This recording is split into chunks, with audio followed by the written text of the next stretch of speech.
It is up there. Okay. People are bugging out on me when I'm about to say really important stuff. Okay. It's a good thing I'm recording, right? Alright, so someone asked me when the test is in this class. If someone asked you that and you didn't know, where would you tell them to look for that information? In the syllabus. Yeah. So we have a test coming up, don't we? Like when you get your syllabus, like especially that calendar page, I don't know about you, but when my teacher would give it to me, I would put it in my calendar. Right? So we have Lab 6, and then guess what the following week is? Test 1. That calendar includes all the labs, so that way too, if you miss a lab, you know if you could or could not make it up with another class, because you know when all the other classes run. But of course, you're on Wednesday, right? So you might want to highlight Wednesday, because that's the only day that truly applies to you. Okay. Where do you look if you lost your copy of the syllabus? On campus. Okay. So this is the other section of the class, and the reason why I clicked on it is because I've already posted this announcement for them. I didn't want to post it ahead of time for you guys and confuse you. Remember, if I take the time to write out an announcement, you probably want to read it, right? So as soon as class is over, or maybe even during class, depending on how this class goes, I will copy and paste it into your guys' class. So, really important for next week, and for any week for that matter, is if you missed lab, you have to contact me. And you haven't contacted me yet, do so now. Look, I even put my phone number there. Right? This applies to everybody at any point. If you miss a lab, you must contact me as soon as possible. So for next week, is this tiny? This is kind of tiny.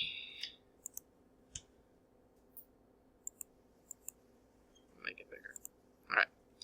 So for next week, for the quiz for Lab 5, it's going to be different than what you've experienced before. You will actually do the gram stain for your quiz. The only difference is you won't make your smear. I will do that for you, right? And I'm going to make you a mixed smear where both gram-positive and gram-negative are on the same slide in the same circle. Today we're going to separate them, okay? You will write out all your steps on your quiz paper. You will then perform all the steps of the gram stain. Then you will take that gram stain and go look at it under the microscope and call me over once you have it focused under oil. And depending on whether you have the correct results, right, you'll potentially lose points.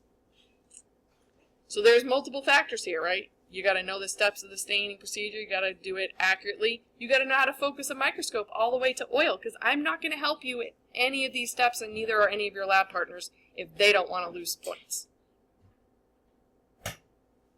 If you know you made a mistake, there'll be a section for you to write that down on your quiz.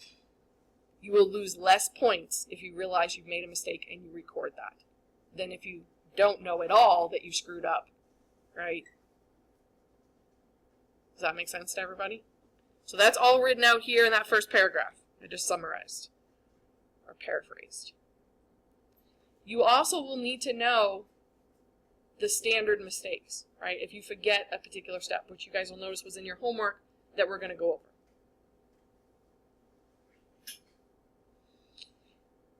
For Lab 6, there's 2 new stains that you're going to do. I am not going to demonstrate those procedures. There are some videos that other people have done that I have posted on the Canvas site for you with some instructions as well. So if actually physically seeing somebody do something helps you, I highly suggest watching them before class, because as I said, I'm going to give you pointers, but I'm not going to do it. Right? At this point, by next week lab, you should be able to make a smear, follow a staining procedure on your own, or, you know, with the help of your lab partners. Make sense? For exam 1, which will be the following week, so for you guys, it's actually September 28th, right? So I gotta change the date for that. Come dressed in normal lab attire, because you will do part of a lab. You will set up for the next week's lab before you take the exam. You will also be given the option for extra credit And I think I've pretty much already decided that you're going to do an aseptic transfer, right? Where you'll actually do a practical procedure, right? Where I watch you and I grade you based on whether you remember to do all the steps. Does that make sense? Because are we going to continue to do these things? Yes. Do you need to know how to do them properly? Absolutely. Because after midterm, we're going to give you guys your unknown organism. You screw it up at any point, it's going to screw up your report and screw up your 50-point grade. So you want to make sure you know what you're doing and doing it correctly. Does that make sense? And so that's an important technique, which we've been practicing week to week, right? So hopefully we're getting there. There is a document that I'll make available to you guys on your Canvas site. It's known as Staining ID Fall 16.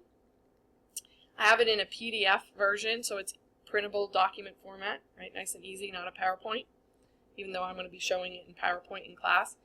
This goes over staining, right, and all the things that relate to staining. This is an excellent review for the midterm exam, or exam 1, whatever you want to call it.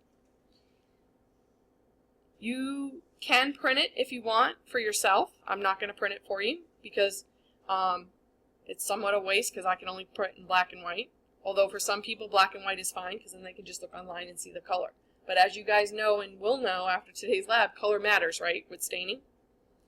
So you may or may not want to, if you have easy access to color printing, to print it in color. But it's totally up to you, right? But that document is already going to be available to you after class today.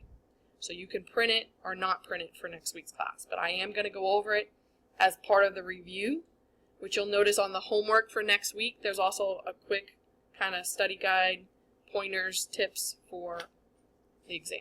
One of them being, as I said earlier, is your old quizzes. Don't throw them out. Right? They're an excellent study guide. Any questions on any of that? So it's paramount that you're on time for lab. And I know for this one, I'm usually a few minutes late anyways because I'm trucking it from the other building. Although I'll do my best to be here even early next week because of our longer than normal quiz. Make sense to everybody? If you come in after we've already done the quiz, you cannot make up the quiz.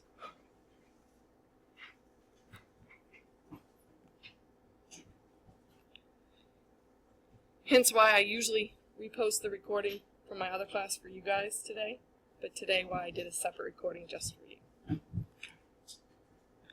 Okay, so for today, Lab 5, we're going to talk a little bit before we talk about the 2 staining procedures about if-then statements, basically hypotheses in the scientific method.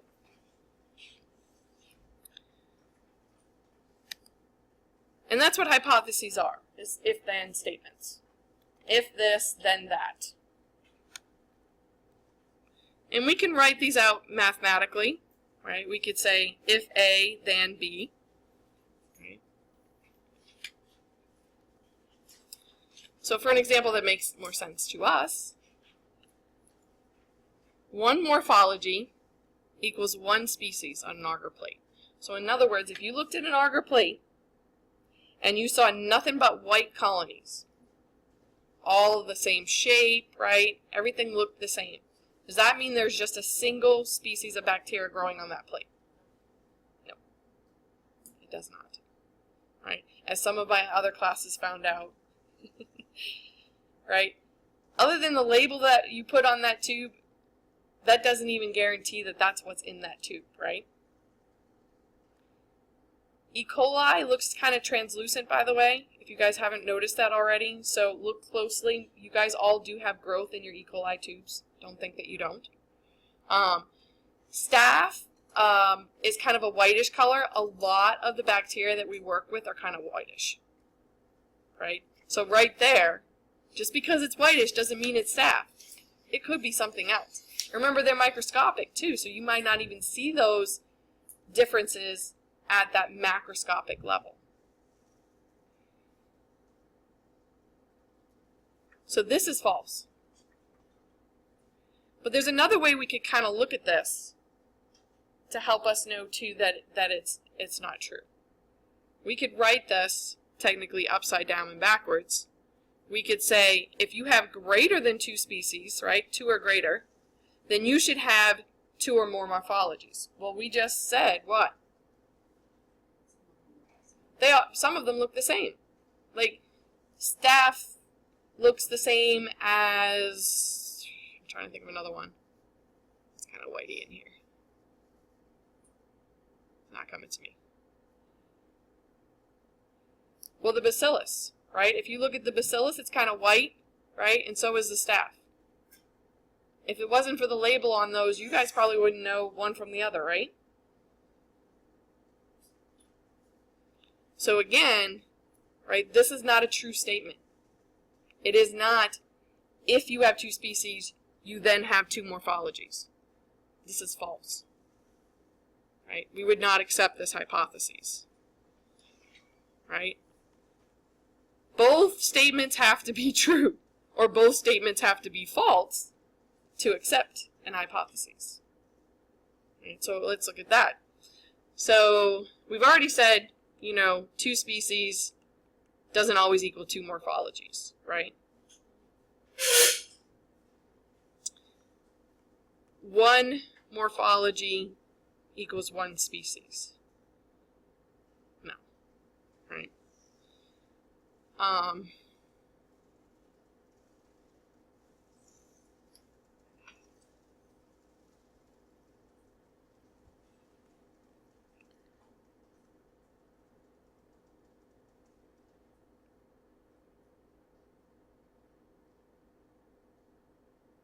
trying to think how to word it to make sense for you guys.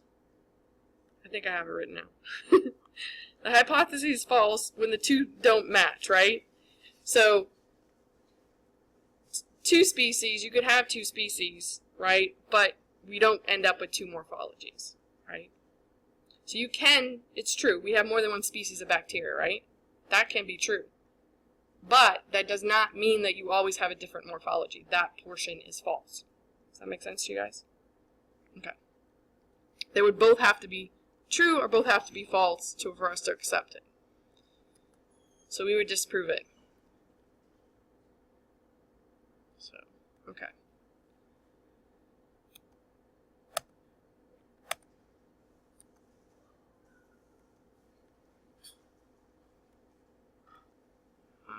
So later on in the semester, one of the things that we're going to look at is a special type of bacteria that we're going to transform. We're going to give it DNA from a different organism. And with that DNA, it can make green fluorescent protein.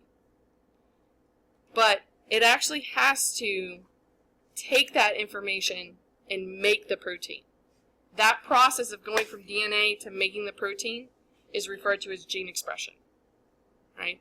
So fluorescence will occur and only occur if the expression happens. So even if we just give it the DNA, it's not going to fluoresce unless it actually makes the protein. Can we test this hypothesis? Absolutely. Will we? Yeah. Are you guys going to be basically from today's lab on be testing hypotheses? Absolutely. Right? So we're going to follow the scientific method, right? We're going to have a preconceived notion as to what could happen. We're going to test it. And in this case, we're following protocols that have been pre-established. We're going to get results, and that's going to allow us to form conclusions. We do this all the time. Some professions more so than others. So of course, scientists use the scientific method all the time, for the most part. But we use it in our everyday lives, right? If you go out to the car and it doesn't start, you're like, oh well, that's it. No? What do? Can you close the door? Someone? Try to get it to start. So you're just going to keep turning the key just because, eventually maybe it'll start? You're going to check the hood, right? What? Come on, y'all. What is usually potentially wrong? You call for help. Okay? But they're going to, like the people that have prior knowledge, are going to start doing things like, oh, is the battery okay? Right? Or is it the starter? Is it the alternator, right? They're going to process of elimination out based on prior knowledge. What could have possibly gone wrong to try and figure it out, right? You do the same thing. The alarm clock doesn't go off in the morning. Well, what's a reason why that might not have happened? Forgot to set it. Batteries are dead. Electricity went out, right? So, of course, we're not going to be like, oh, well, it didn't work. So, I don't care if it works tomorrow, so I'm just going to leave it the way it is. No, you're going to figure out what's wrong, right? Did I lose electricity? The battery's dead, right? Did I forget to set it? Oh, yeah. Oh, look, the switch didn't go. Push to the other side, right? That's the scientific method, y'all, right? Based on the information that you know, you form hypotheses and you test them. You're like, okay, did I not flip the switch? Did we lose power? Are the batteries dead? Right? You're going to test them. You're going to find out. You're going to fix the problem. Make sense? So for each of the things that we do in this lab, we're going to basically do the scientific method. So most journal articles for scientists too are the scientific method. The introduction is introducing it, background knowledge, their hypotheses, right, that they're going to test, right? If this, then that. Then they're going to test it. That's their methods, right? For us, we're using pre-established protocols, right? Written out procedures that we're going to follow step by step. You still got to do it. And you got to do it correctly, right?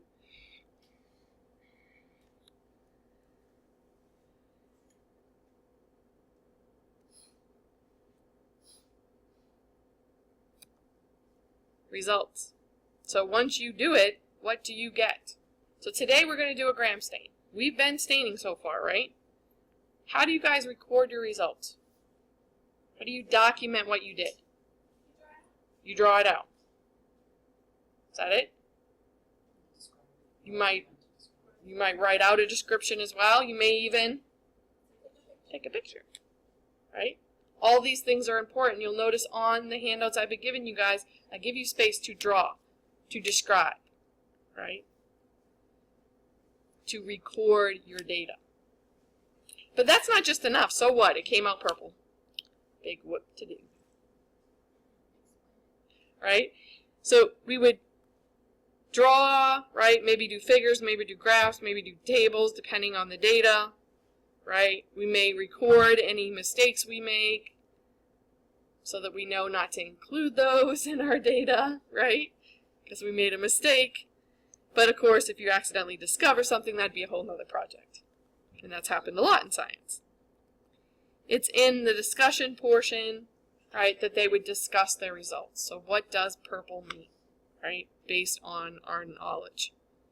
And of course, we justify anything that's ambiguous or contrary to our results. And we, of course, the most important thing is draw conclusions from our results. What does it mean that it came out purple, right? So for each of the things that we do, I have written out a slide of the scientific method of each part. And it's an excellent summary of each of the tests that we've run. So we're going to start with Mr. Graham, right? And so that's why it's called the Graham stain, because he came up with this procedure, right? And when you follow the steps correctly for this procedure, you find you end up with two major groups for bacteria. The four main steps that you definitely need to write out for your quiz next week. Number one is, and you should already have this written down on your homework papers, right? You start off with a heat-fixed emulsion, and then when you actually are staining, what's the first step? Crystal violet. For a minute, right? Golden rule in microbiology, 1 minute.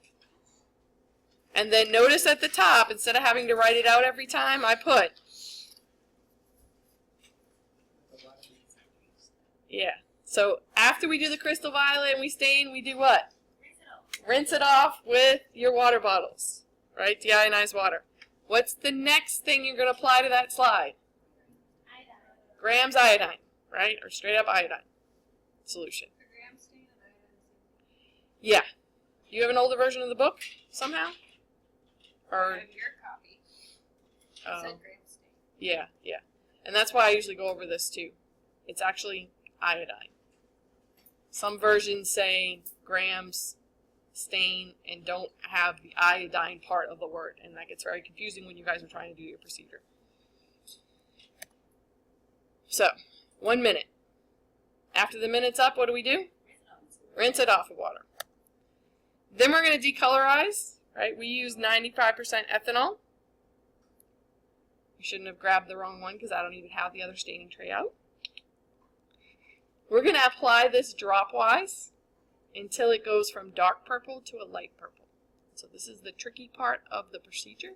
So I'm going to demonstrate that today, right, when I do my demo. So I have a question? Why don't we use acetone? Ladies, why don't we use acetone? Oh, nails, right. Yeah. Well, it's an irritant, right? They use it for nail polish removal in the salons and stuff because it's pretty much the only thing that works, other than some other chemical that you can buy which doesn't work as good. But it's not pleasant, right? It's very volatile. It's irritating to the nose and the eyes and the skin even. So yeah, it is not a nice chemical. So we work with one that's nicer, which is ethanol. And it does just as good a job as acetone. So that's why we use the ethanol. The last step is safranin, right, for 1 minute.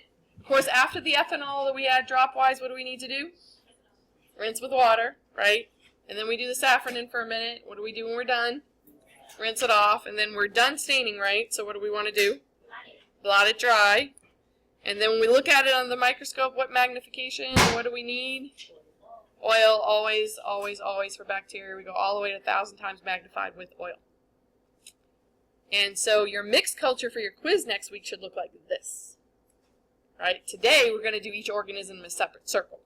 So one circle is going to have pink rods, which is gram-negative, and the other circle is going to have cocci that are purple.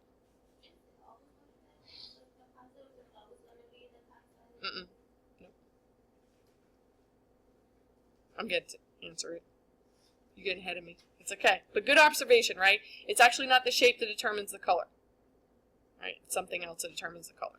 What does gram-positive versus gram-negative mean? Does it mean these are positively and negatively charged bacteria? No, because we already learned all bacteria have what charge? Negative. This means their result in this procedure at the end. If they stayed purple, it's gram-positive. If they didn't stay purple and we had to counterstain them and they came out pink, they're gram-negative. So this is a result. The positive and negative is a result, right? Not a charge. That make sense to you guys? So like pregnancy test, you're either positive or negative. What does the positive mean? You're pregnant. What does the negative mean? You may not be. It's not a guarantee, right? Okay. So for gram staining, we want to know, are you purple or not, right? If you're purple, you're positive. If you're pink, you're negative. Still with me? This is an important point. Okay.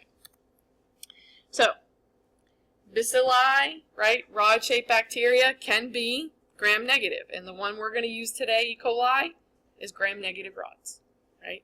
Klebsiella pneumoniae is also a gram-negative rod, but we don't use that one anymore because it's pathogenic, right? It causes a really bad form of pneumonia. We don't want to mess with that. Not to mention, we don't have any in this lab currently, any cocci that come out gram-negative.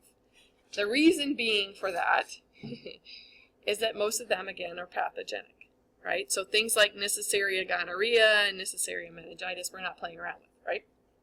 And you'll find that, too, right, as you see in this picture, the cocci usually stay in pairs. So what would be the term we would use for that? Diplococci, right? And so sometimes they'll say, oh, you know, they got maybe a sample of somebody's spinal cord fluid, right? And they did a smear and did a gram stain, and they see gram-negative cocci. Is that a good thing? No, that might be Neisseria meningitis, right? They would test further to see, but that would not be good, right? If somebody says, oh, I see gram-negative diplococci, I'd be like, ooh, no. Not good. So as I said, E. coli, which we're going to work with today, is a gram-negative rod. Right? Klebsiella pneumoniae that we don't work with anymore would also be a gram-negative rod. We have gram-positive cocci that you're going to work with today. Micrococcus luteus and Staphylococcus epidermidis are both cocci. They're both gram-positive. They should come out purple if you do it right. You have the choice today to use either one when setting up your gram-positive circle for the gram stain. Of course, the Staphylococci, the cocci are going to tend to stay together in what? Nope, staphylo. Grape-like clusters, right?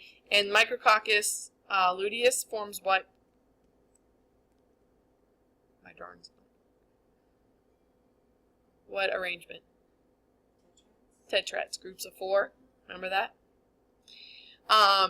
Gram-positive rods, of course, exist too. And all the bacilli that we work with in this class would be gram-positive rods. And again, these guys, I don't know if you can see it really well, they're forming chains.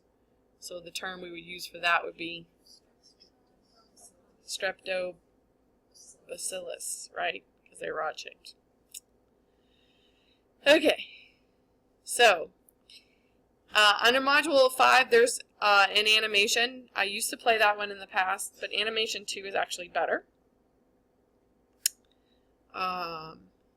And what makes these differences is actually the cell wall composition and how it's arranged in the bacteria is why we get these 2 different colors. So we're going to go through the steps at a molecular level now. I'm going to use a different animation that is also posted, but most people look past it. So under modules, lab 5, right, where the videos were.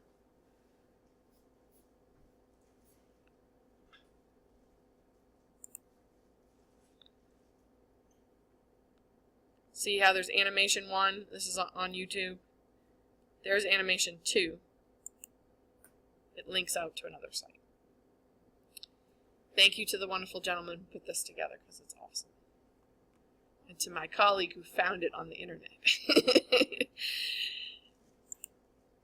So this doesn't have any audio to it, but basically I'm adding my own audio right now. But it is got a transcript. So if you wanted to read. So we're going to start with gram-positive, right? And notice in this case they picked rods for both of them, right? So again, it's not the shape that determines it. It's going to be the cell walls. So it has a little molecule ID, right? So you can click on, and you can see that this is the peptidoglycan layer. That's the substance that bacterial cell walls are made out of, right? And so then we have the phospholipids, right? The proteins embedded in the membrane, the teichoic acid that gram-positives have, and then the symbols for each of the dyes and the diiodine complex that's going to form. So that's the code right there. Here's the transcript if you wanted to read it. So we're just going to go through. First step is crystal violet. Crystal violet is a basic dye, so therefore what charge does it have? Positive. So it's going to be attracted to the DNA, remember, inside the cell, as well as these phospholipids. So it's going to go in. Then we're going to add iodine. And iodine's a larger molecule. So it's going to go in,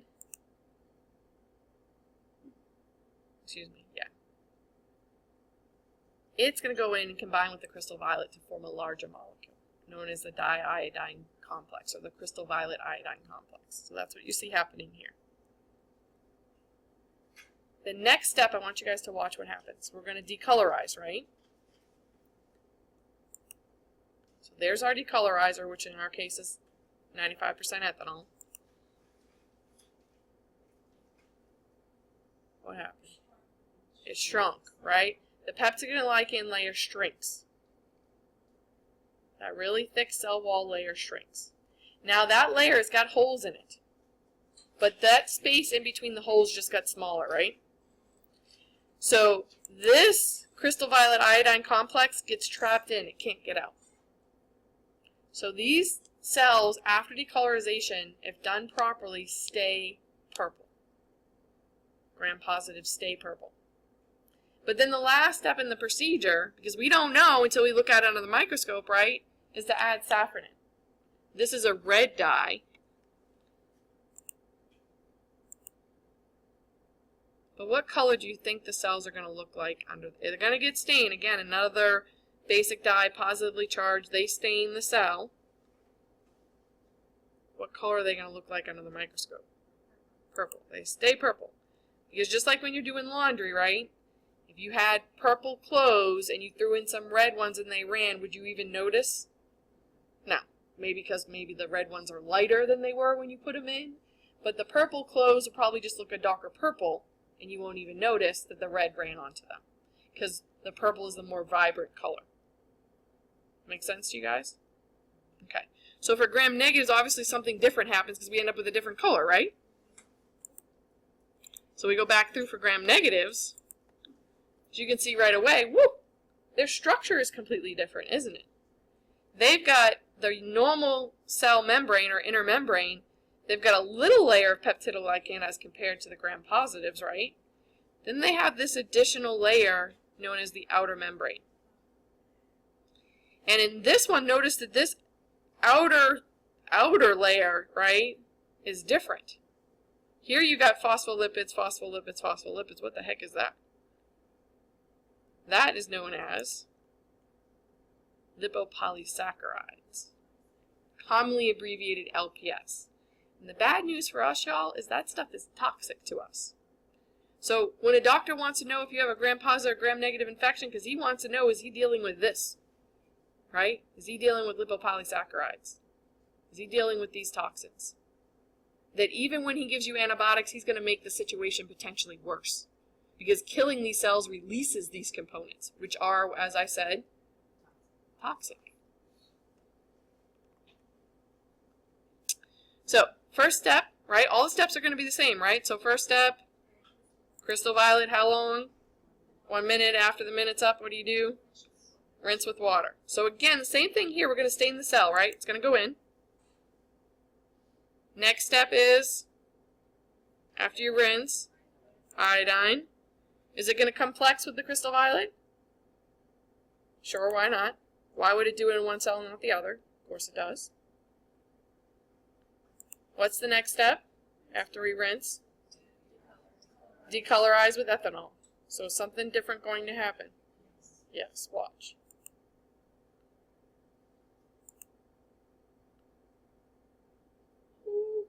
We still got shrinkage, didn't we?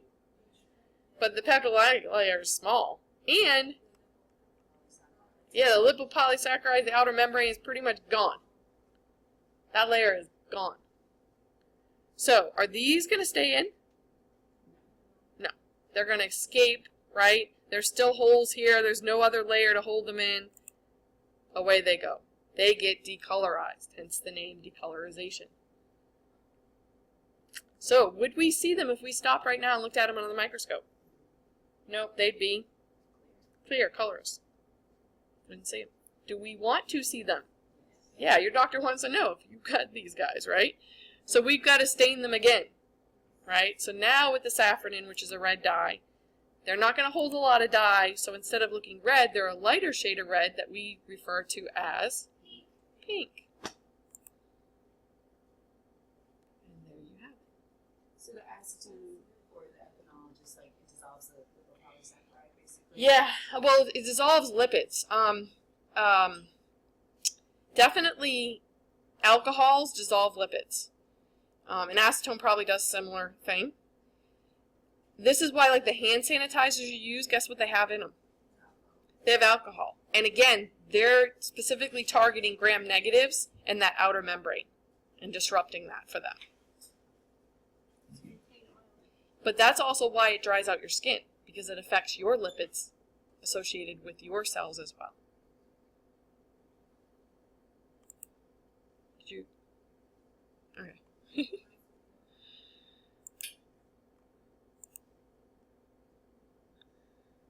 All right, so just a simple drawing, right, comparing the two different results that we get.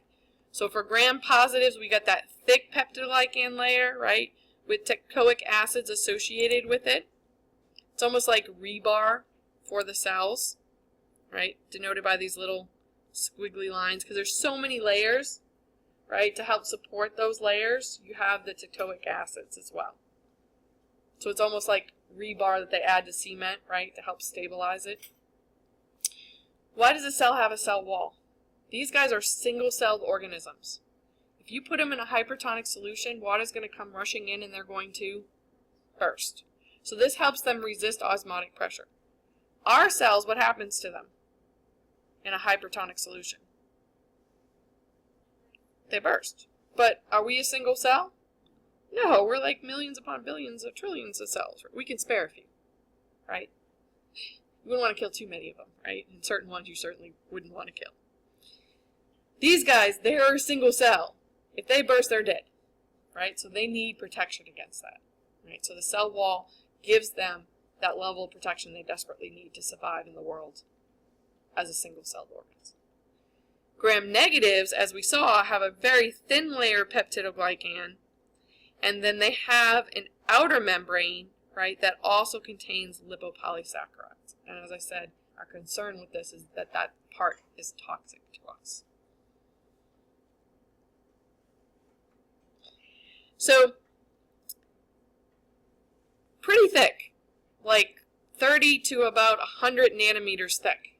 Are we going to be able to see, have we seen yet, cell walls or cell membranes of the bacteria we've stained and looked at so far? No, this isn't within the range of our microscopes, right? Our microscopes are like 200 nanometers.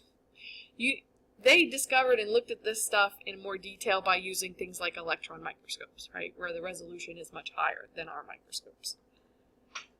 But that's why we use things like the gram stain, because we don't have to do the fancy smancy expensive electron microscope. We can just do a gram stain and go, oh, gram negative, gram positive. What are we going to do about it?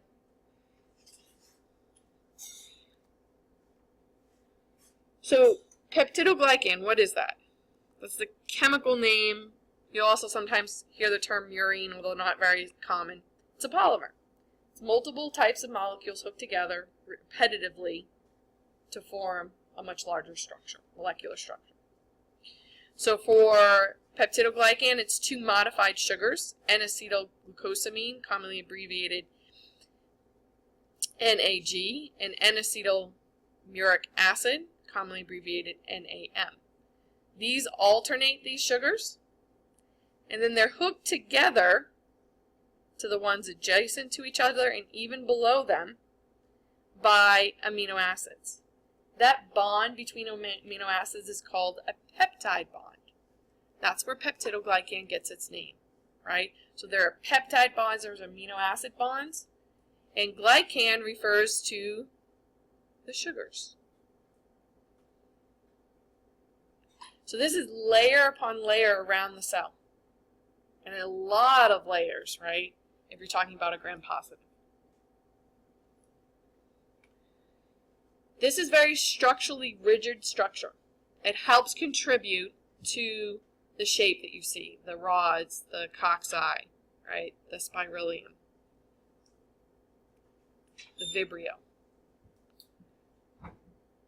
Helps, not the only thing, but it helps. There are big holes in it. Stuff can get in and out. Of course, the cells that we're dealing with when we're staining them, are they alive? Do they control what gets in and what gets out?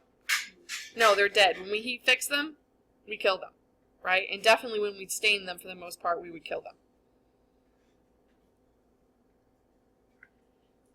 But normally, when they're alive, stuff can easily go in and out of that cell wall. What determines what actually gets in or out? The cell membrane, right, when the cell is alive. So there's big gaps, there's big holes, right? Stuff can easily go in and out. But as we saw, the decolorizer will affect how big those gaps are and whether the diiodine, the crystal violet iodine complex gets out. Other things that you'll see that are sometimes associated with cells are glycoproteins. So again, based on the name, glyco means sugar associated with a protein.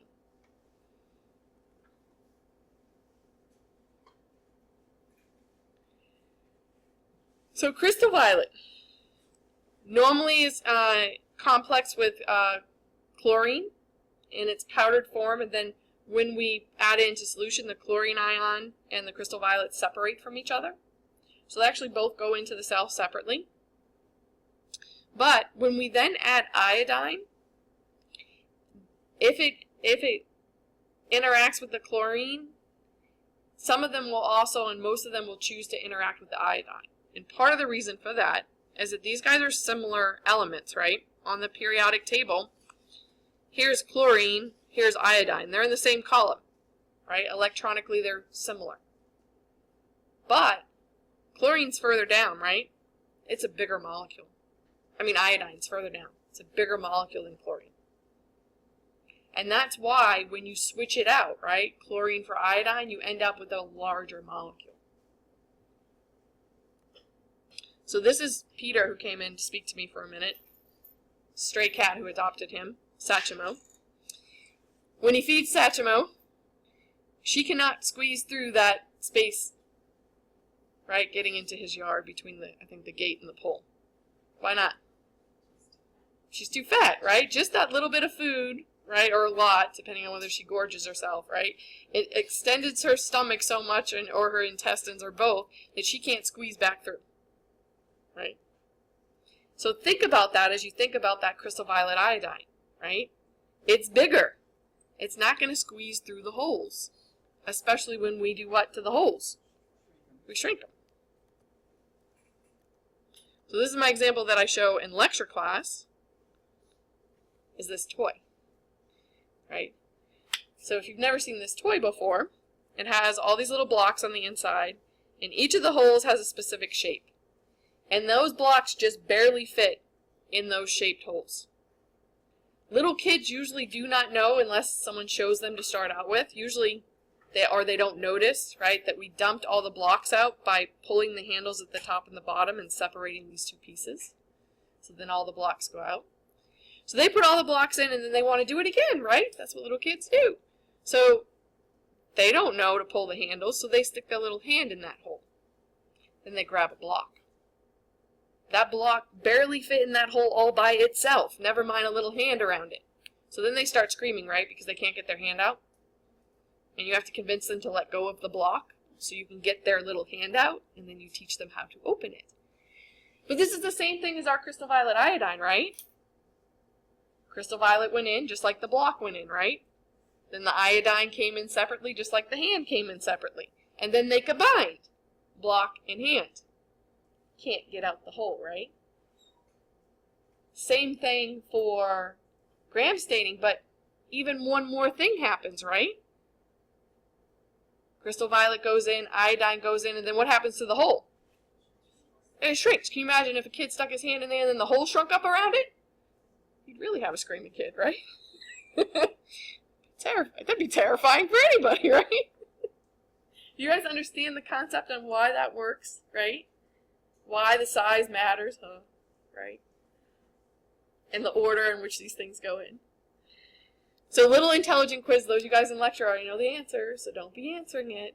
How do we get this ball out this hole?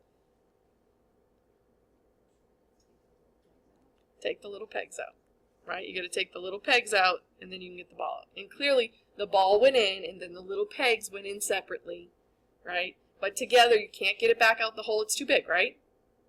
You'd have to separate them, if you can. That's actually an intelligence quiz, that puzzle, by the way. Okay, so step by step, we need to know what's happening right down to the molecular level for gram staining, right? We need to know our steps in order. I'm not going to reiterate them for the sake of time today, right? The important thing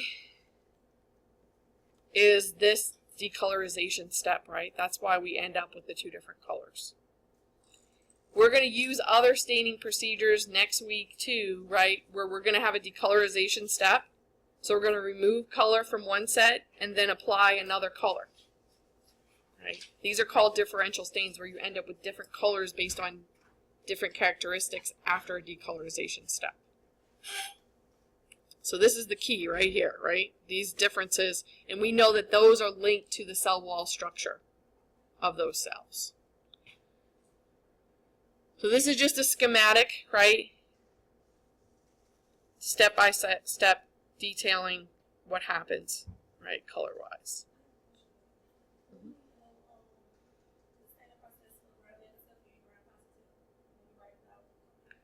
No, you need to be able to, okay, so her question was, do we need to know at the molecular level for your quiz? No. For your quiz, it's a practical quiz, so you need to write out your steps. Number 1, crystal violet, 1 minute, rinse with water. Next step, iodine, 1 minute, rinse with water.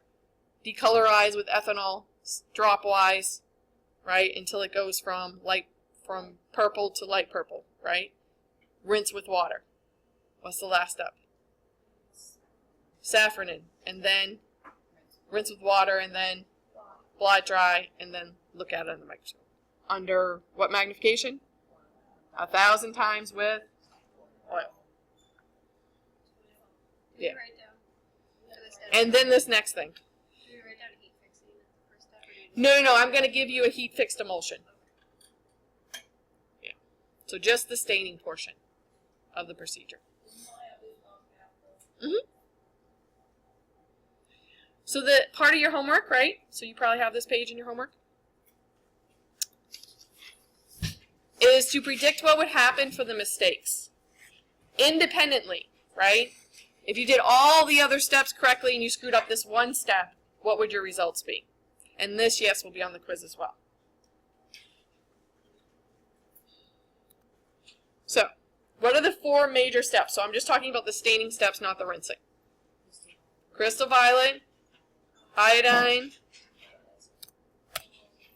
decolorizer with the ethanol, right, dropwise, saffronin, 1 minute. Okay, so as we talk about each one of these mistakes, we're going to go through each one of the steps, and we're going to talk about at the molecular level how that would affect our end result.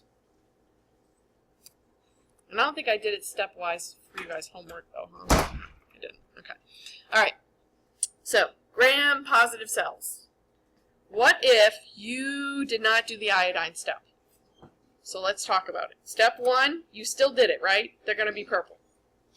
You don't do the iodine, so what doesn't happen? You don't get crystal violet and iodine complexing, right? You don't get that large molecule. So you just have crystal violet all by itself. What happens when you decolorize? The crystal violet comes out. Make sense? Everyone still with me? Andrea's not? Okay.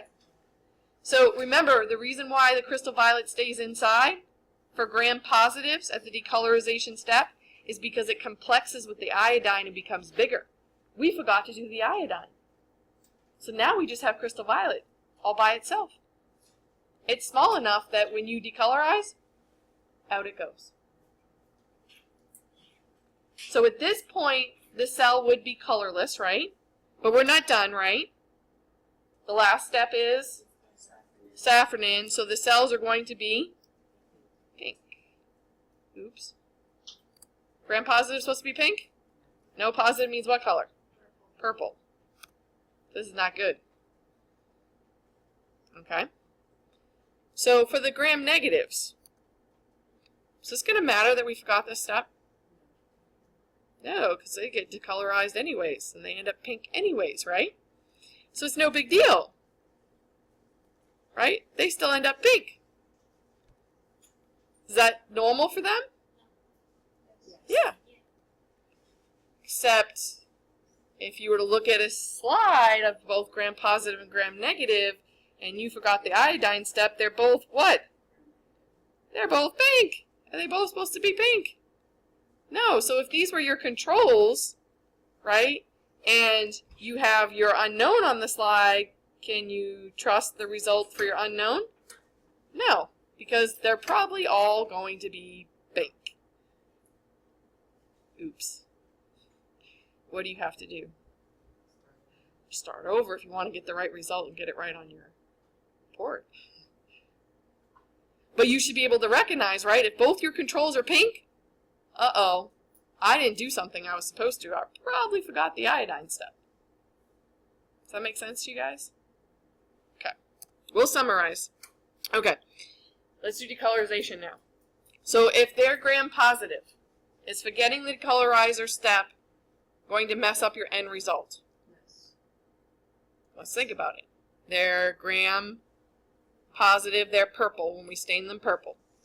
We do the iodine step, we get the complex. We forgot to decolorize, but when we decolorize gram-positives, they stay purple anyways, right?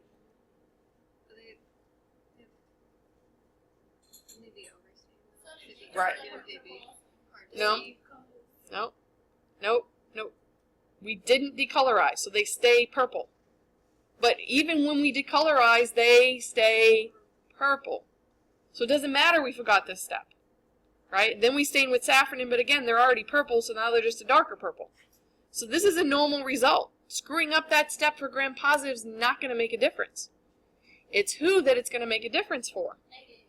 Gram-negatives, right? Because those need to be decolorized, right? We do the crystal violet, we do the iodine, and then at this step we must decolorize and make them clear, but we forgot. So they're purple. And when we stain them red, they're still purple. Are they supposed to be purple? No! And again, now you look at your slide, right? Your control slide, and both circles are purple. Oops. Maybe I forgot to decolorize. Right? What if you don't apply the safranin? Is this going to matter for gram-positives? No, they're still going to be purple, just not a dark purple, right? No running of the red. So purple, crystal violet, iodine complex forms. We decolorize, which doesn't decolorize these guys. We don't do the safranin, but they're already purple, right? So they're just going to stay purple. So this is normal, right? But not the dark purple you're used to seeing. So if you're really in tune, you might notice this. Is this going to make a difference for the gram-negatives? Yes. Yes. Absolutely. Right? Because we're going to do crystal violet, we're going to do iodine, and then we're going to decolorize. And at this point they are colorless. So are you going to even see that circle on the microscope? No, you're not going to see any pink cells. You're going to go, oh, oops, right? No pink, and I'm supposed to see pink, right? I put gram-negatives on this slide. Why don't I see pink? So this would be really bad. Then the last one is what if, and I've done this just to see, because I was curious, is if you reverse the order. So instead of doing crystal violet first, you do safranin. Would this matter for gram-positives? Okay, let's see. So the first step we do safranin, so they're red, right? Then we do the iodine, and believe it or not, it does complex with safranin. When we decolorize, they stay red in this case. And then we stain them with the purple dye, which is brighter than the red anyway, so they're going to be a nice dark purple, right? And that's normal. The problem is the gram-negatives, right? So if we start out by staining them red, iodine complexes, and then remember when we decolorize, they're going to decolorize, right? So at this point now they're red, and then we're going to decolorize, so they're going to be colorless. But now we're going to stain them what? Purple. Is this normal for gram-negatives? No, there's a reason why we do it in the order we do. And I got news for you.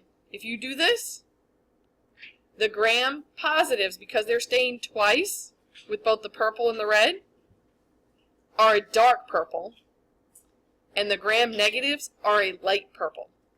As you guys will experience, telling the difference between pink and purple is hard enough, never mind dark purple versus light purple. That would be a nightmare, right? If you have the two of them side by side, you can tell dark and light even. Can you imagine it all by itself? Be next to impossible, right? So the order definitely does matter. There's a reason why they picked purple first.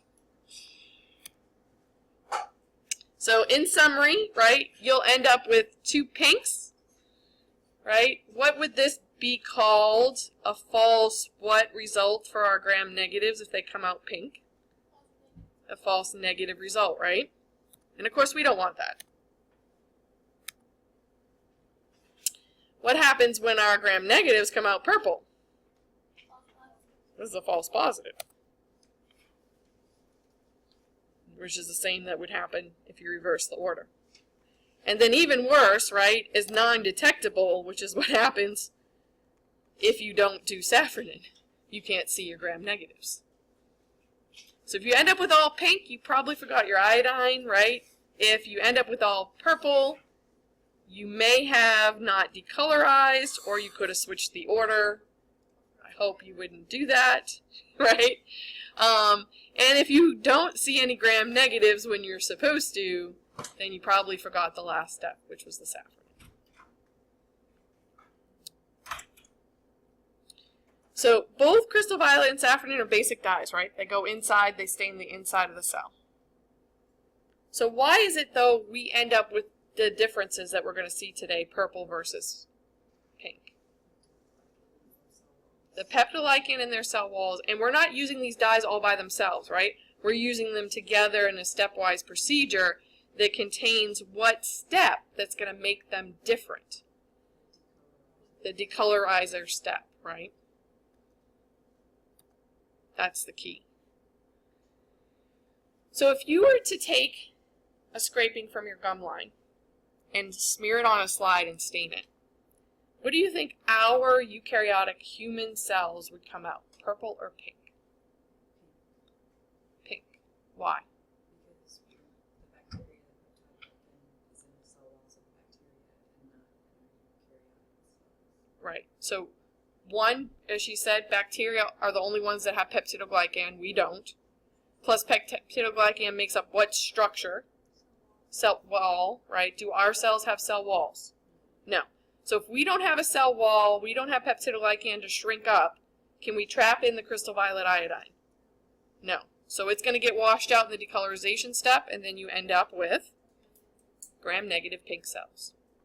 That doesn't make them bacteria cells. It just means that when you stain them, right, the crystal violet iodine didn't stay in. They decolorized. We know it's a eukaryotic cell, right, because it's huge, and it has a nucleus, right, which also stains brighter because that's where all the DNA is. Are there abnormal people that are gram-positive? No. Yeah, human cells never stain positive. But then, of course, all these little specks you see are the bacteria in our mouth, right? And in this case, they came out positive. But there could be some gram-negatives there as well. Did you still have a question? Okay.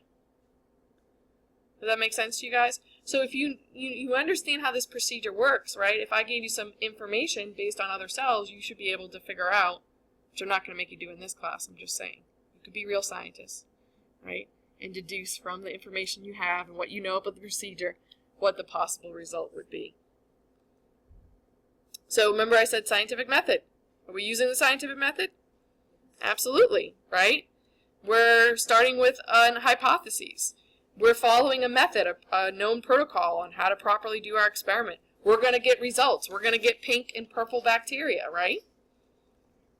We now know what that means if it comes out purple or pink, right? Down to the cellular level. Right? We want to identify the cell wall differences. That's why we're doing the gram stain. We're going to do the steps properly. We're going to get a result. We're going to record those results, whether it be by drawings, descriptions, both, pictures, whatever. And we now know that gram-positives have a very thick layer of peptidoglycan, right? If it comes out purple, it has a very thick layer of peptidoglycan. In tectonic acids, about 40% of the known current bacteria are gram-positive. Gram-negatives make up the other 60%, right? That have a thin layer of peptidoglycan and lots of, an outer layer containing lipopolysaccharide. And again, we not want to know. Both of them can be bad, but if I had to choose, I would not choose a gram-negative infection over a gram-positive. Right? Those are the really bad guys. So the next thing that we're going to look at and stain to try to see the structure is a capsule, which is also known as a Glycocalyx. And so that structure gets its name from the fact that it is basically, for most organisms, made out of sugar, glyco referring to sugar, calcix refers to a coat. So this is the outermost covering of a cell if it has this layer.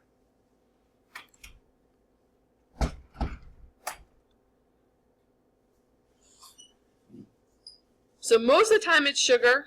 Sometimes it'll be sugar and proteins, those glycoproteins. There's one species of organism that actually the capsule is not made out of sugar or sugar and protein. It's actually made out of amino acids. And that's actually anthrax.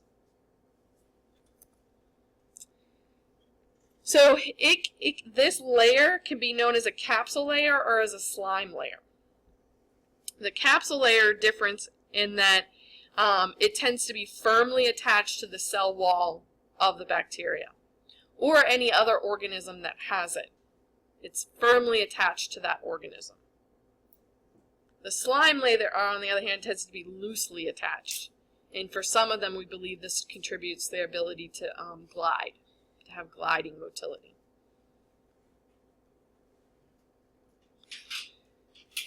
Why would it be beneficial for an organism to have this? Well, organisms that have a capsule can adhere to things. Especially pathogenic bacteria, a lot of them have a capsule. So we used to use Klebsiella pneumoniae, right? It's pathogen. Has a really thick capsule. It sticks to the epithelial cells in your lungs really well, right? So a lot of pathogens, but other organisms, right, the non-pathogenic ones we're going to work with in this lab, also produce a capsule. This would potentially help them stick to other organisms, other cells. Adhere. The other thing is, especially for pathogens as it relates to us as humans or other animals, is that our immune system has a really hard time detecting them when they have this extra layer. It's like they're wearing a disguise, right? They have this extra layer we can't recognize, we can't detect well. So our immune system doesn't readily detect them and destroy them. The way that our cells do that, our white blood cells do a process commonly known as phagocytosis, where they literally engulf the bacteria and digest it. In that process, in order for it to happen, the first step is detection and attachment to the microbe.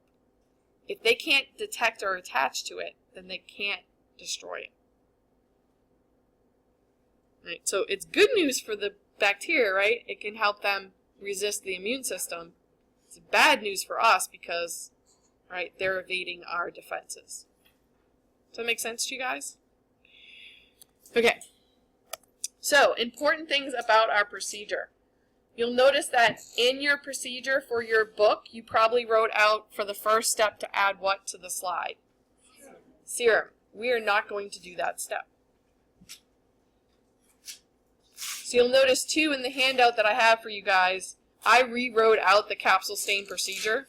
So I would suggest maybe following the one I wrote for you or making changes to yours that you wrote from the book.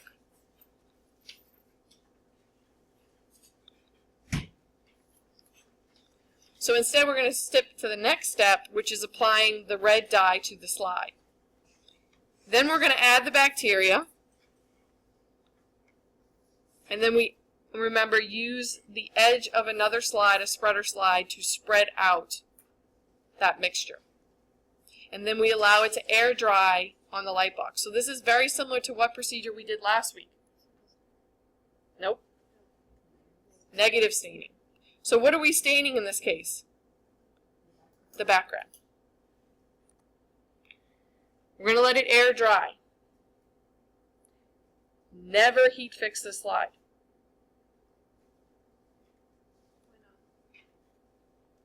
You'll screw it up. You'll distort the cells. Remember, heat fixing shrinks the cells. We don't want to do that. Then, once it's dried, you're going to flood the slide with Menville's reagent for 1 minute on your staining trays. The Congo red, the red slide, is now going to turn a grayish blue. This is partly due to a pH change that happens. This stain contains acetic acid. Anyone know the common name in your pantry we call this acid? Vinegar. So those of you like myself that do not like the smell of vinegar are going to be like, ooh, it stinks! Yep, I know. It's vinegar, basically. Right? It won't hurt you. You could eat it, you know, if it wasn't microbiology lab. And the other stuff that's in there you probably wouldn't want to eat. But the vinegar part would be fine. So it's not going to hurt you. You'll be fine. Some people say it makes them hungry because they like vinegar. I guess I haven't converted to the southern ways because I'm not a big vinegar person. I put vinegar on everything. Cucumbers, salad, everything. Okay, so the other difference from your protocol is that you're not going to rinse this slide with water. And it has to do with the fact that we skipped the first step, right? So just tip the slide so the excess liquid comes off onto your staining tray and then blot. It's okay if you forget and you rinse it. The problem is you're going to probably freak out if you do because most of the stuff is going to wash off your slide. The good news is they're microscopic, right? So as long as you have just like a little speck of stuff on that slide, you're going to probably see something. But you will see more, and it'll be easier to find the organisms if you don't rinse most of it off the slide. Right? So observe, of course, always oil immersion. So we should see kind of purplish pink cells with a blue-gray background, and the capsules themselves will be non-stained. They'll be clear. So again, we're going to kind of do negative staining, and we're going to kind of do a simple stain combined. Because the second part is actually going to stain the cell, as well as make the changes to the background that makes it gray. This is important. So, why didn't we add the serum? Well, because it's expensive and it's another thing to deal with.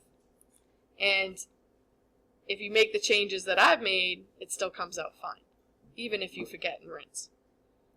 But why do they say that it's in the protocol? What is the purpose of that serum? To cause the bacteria to stick to the slide. Because one thing that we usually do to get them to stick are we not doing? We're not heat fixing because it would distort the cells. And in this case, we don't want to distort them, for one. Right? So we're not going to heat fix. That's not going to cause them to stick. And they have a capsule, and that's the outermost covering, right? Unfortunately, that will stick well to other cells, like the cells in our body, but not to glass slides. Encapsulated bacteria are kind of slick when it comes to a glass slide. And so they'll slide right off. Does that make sense to you guys? So the serum contains a lot of proteins. It's the liquid phase of your blood after it's allowed to clot. So all the clotting proteins aren't there, but other proteins like antibodies and stuff like that are there in that liquid. And so they help stick to the slide and stick to the organism. Did you have something, Melissa? How do they'll stick? Like without the serum, they'll stick enough for us to see them. Mm-hmm. Yep. But you're going to help facilitate that by not rinsing the slide. Oh, okay, right. Okay.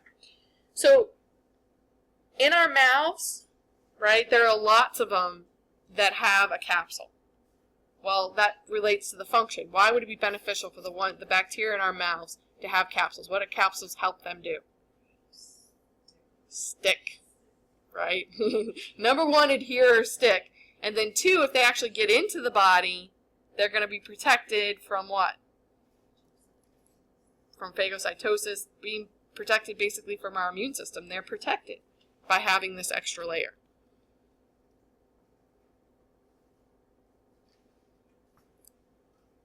We are not putting anything in our mouths. We only did that very first lab, and then once the bacteria come out, we don't ever do that again. So this is the way that it could look depending on the different procedures. Our procedure, it looks like this under the microscope, where I said the background is going to be kind of gray, the cells are going to be purplish pink, and the capsule, on the other hand, is not charged, so it does not stain. So it's going to appear as a clear halo around the cell. So Congo Red, we've used this last week, right? This is why we changed the procedure last week and had you guys do one slide with Congo Red, to reinforce the fact that this is an acidic dye, right? It's negatively charged and it stains the background. But that's only for the first step, right? Do not today let anybody Look at a red slide under oil. So once you put that oil on, we cannot go back and stain it with the Menville's reagent. You have to start over, right? So nobody looking at red slides today under the microscope. Help each other out. Okay, the next step is the Menville's reagent. For 1 minute, remember, we're not going to rinse. We're just going to dump off the excess, blot dry. What is that going to stain? This is going to stain the cell and change the color of the background, right? So the whole slide is going to change color.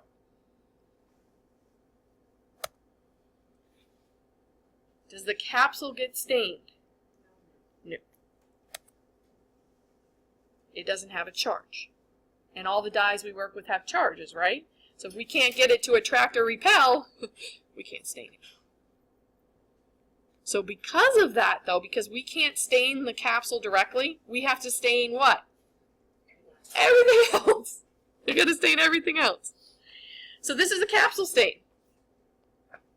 The background's dark and the cells are kind of purplish, right? That's how I know it's a capsule stain. But is there a capsule in this picture? No. No halos. One of the cocci that you'll look at today, I'm not going to tell you which one yet, that's your mission, does not have a capsule. Cocci are really tiny, so of course we're not going to put something like this on the test for you guys. It's going to be difficult, right, but I want you to try. Figure out which one of your cocci, the staph or the Micrococcus luteus, has or does not have the capsule. All the rest we're going to look at today have capsules.